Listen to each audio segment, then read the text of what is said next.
Shalom, hari ini kita akan renungkan kitab Mazmur pasal 6. Teksnya ayat 1 sampai 11.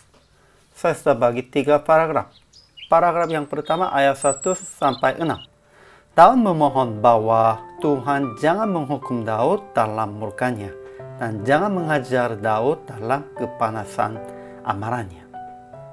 Paragraf yang kedua ayat 7 sampai 8. Daud telah lelah sebab mengeluh terus. Paragraf yang ketiga ayat 9 sampai 11. Daud berseru akan mundur orang-orang yang melakukan kejahatan dari dia sendiri, dan dia mengaku bahwa Tuhan telah mendengar tangisnya. Kesimpulannya, Daud mengaku dosanya dan bertobat di dalam 7 pasal Mazmur. Dan Daud merasa takut tentang murka Tuhan dan hukumannya. Dia meminta kasihani dan menyembuhkan sambil berkata, tulang-tulangku gemetar dan jiwaku pun sangat terkejut. Dia tahu bahwa penyebab penyakit ialah dosa. Jadi bertobat dan terus berdoa setiap malam sampai mengenangi tempat tidurnya dengan air mata, dan ia membanjiri lanjangnya. Dan dia mengaku dengan percaya akan Tuhan telah mendengar permohonannya, menerima doanya. Ajaran tentang Allah.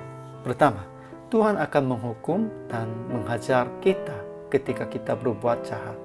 Tetapi lebih dulunya ia panjang sabar. Kedua, ia mendengar tangis kita dan mendengar permohonan kita, tidak membiarkan kita. Ajaran tentang manusia. Pertama, Daud telah berbuat kejahatan dan sakit sebab dosa itu. Ya, bukan semua penyakitnya akibat dosa, namun pasti ada kadang-kadang penyakit karena akibat dosa. Pada waktu itunya kita harus sadar dan harus bertobat kepada Tuhan. Kedua, tetapi dia memohon bahwa Tuhan jangan menghukum dia, Daud, dalam murkanya, dan jangan menghajar Daud dalam kepanasan amarahnya. Itu dengan bertobat, Tuhan, janganlah menghukum aku, janganlah menghajar aku. Dan Tuhan ampunilah. Sebenarnya Daud berdoa demikian itu. Ketiga, dia bertobat dengan menangis sampai mengenangi tempat tidurnya dengan air mata dan sampai membanjiri lanjangnya. Keempat, dia yakin bahwa Tuhan mendengar tangisnya dan doanya. Kelima, dia berkata akan mundur kepada yang melakukan kejahatan kepada dia. Itu orang juga dan iblis juga. Aplikasinya, pertama, kadang akibat dosa kita menjadi penyakit bagi kita. Jadi, bertobat sesungguhnya sebelum datang hukuman Tuhan.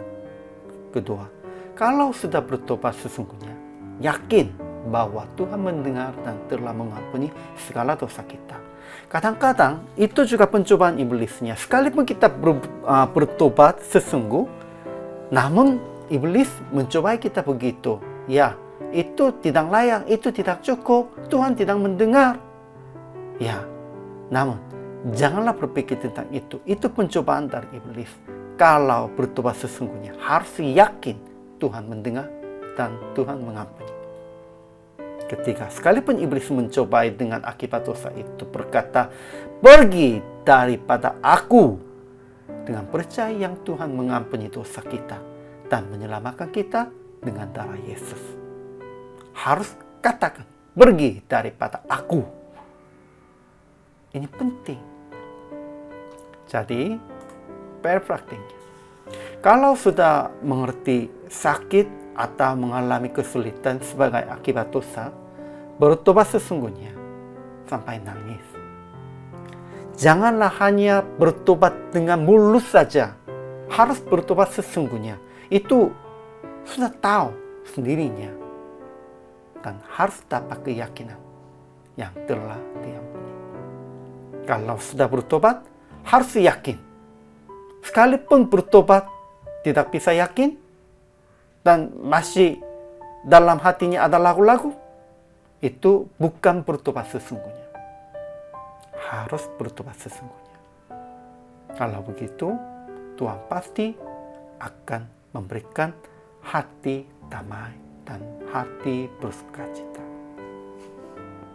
Hari ini juga selama melayani, Tuhan Yesus memberkati.